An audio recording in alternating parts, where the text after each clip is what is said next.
Kementerian Pertanian Republik Indonesia memastikan stok dan harga pangan di Kota Palembang dalam keadaan aman dan stabil. Dalam menyambut Tahun Baru 2023, Kementerian Pertanian Republik Indonesia melakukan pemantauan terhadap bahan pangan di sejumlah pasar di Kota Palembang, yakni Pasar Kilometer 5 dan Pasar Sekip Ujung.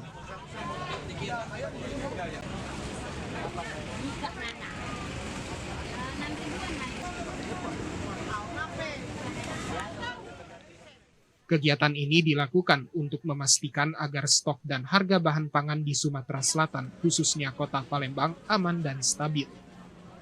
Kepala Pusat Pendidikan Pertanian Kementerian Pertanian RI, Ida Widi Arsanti mengatakan, pihaknya merasa puas karena stok dan harga pangan di Kota Palembang saat ini cukup memadai.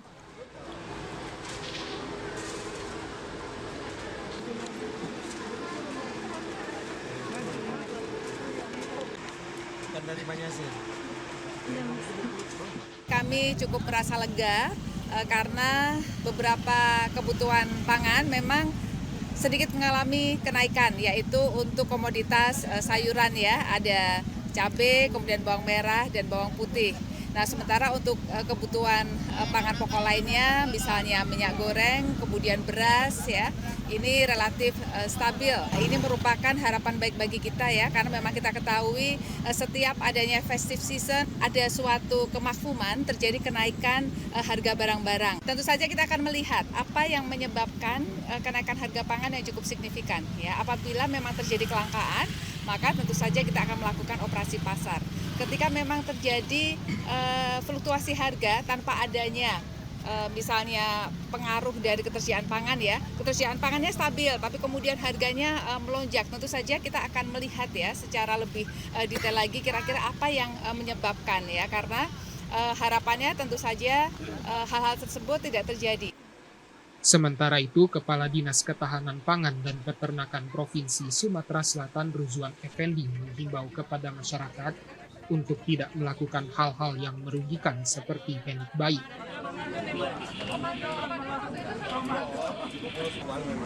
Tapi sampai sekarang nggak naik-naik gitu. Sama dengan Pak Madin?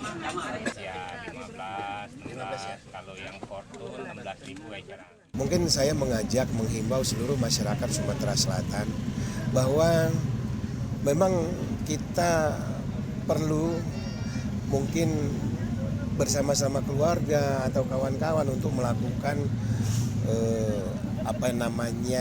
peringatan atau apa, tapi yang jelas jangan panik buying, jangan merasa bahwa kita kekurangan, dan sekali lagi kami sampaikan dan yakinkan bahwa Sumatera Selatan tidak akan kekurangan bahan pokok apapun bentuknya, apakah telur, apakah daging, apakah beras.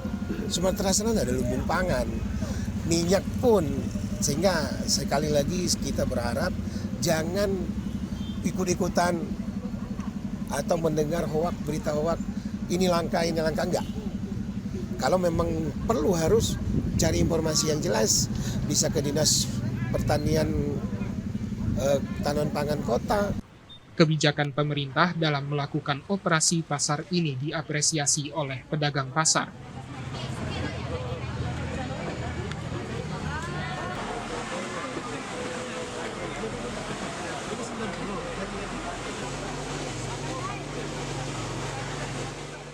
Menurutnya, pemerintah harus berupaya lebih maksimal lagi agar ketersediaan pangan tetap terjaga. Daging sapi saat ini masih normal, 150 1 kilonya. Ayam kampung 75. Harapannya lebih bagus, turunkan harga penjual. Jualnya naik. Sama. Di sana juga 33 tadi. Iya. Sama. 33 sama. Iya. Iya benar. Makanan lagi, Bu? Daging. Ini daging. Iya. Kegiatan ini diharapkan dapat mengurangi beban masyarakat dalam memenuhi kebutuhan mereka di saat momen perayaan Natal dan Tahun Baru.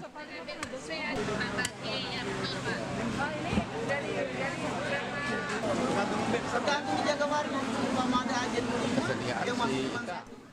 Arwi Rahman, TVRI Sumsel melaporkan.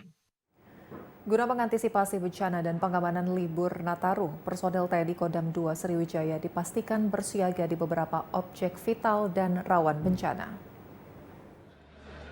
Dalam pengamanan libur tahun baru akan disiagakan personil TNI dan Polri, selain mengantisipasi adanya gangguan keamanan di beberapa titik objek vital seperti bandara, pelabuhan, dan terminal. Pangdam 2 Sriwijaya Majen Hilman Hadi yang ditemui saat penyaluran bantuan kepada warga yang rentan stunting dan donor darah mengatakan personil TNI di wilayah Kodam 2 Sriwijaya meliputi Sumatera Selatan, Bangka Belitung, Jambi, Lampung, dan Bengkulu akan bersiaga untuk pengamanan libur Nataru.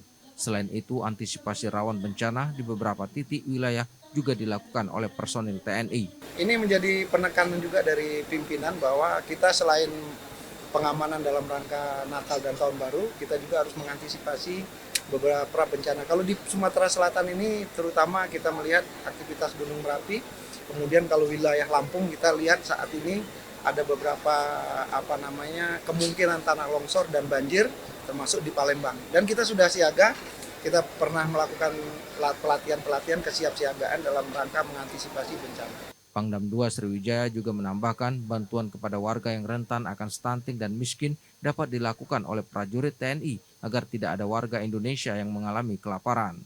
Adi Gunawan, TVRI Sumatera Selatan melaporkan.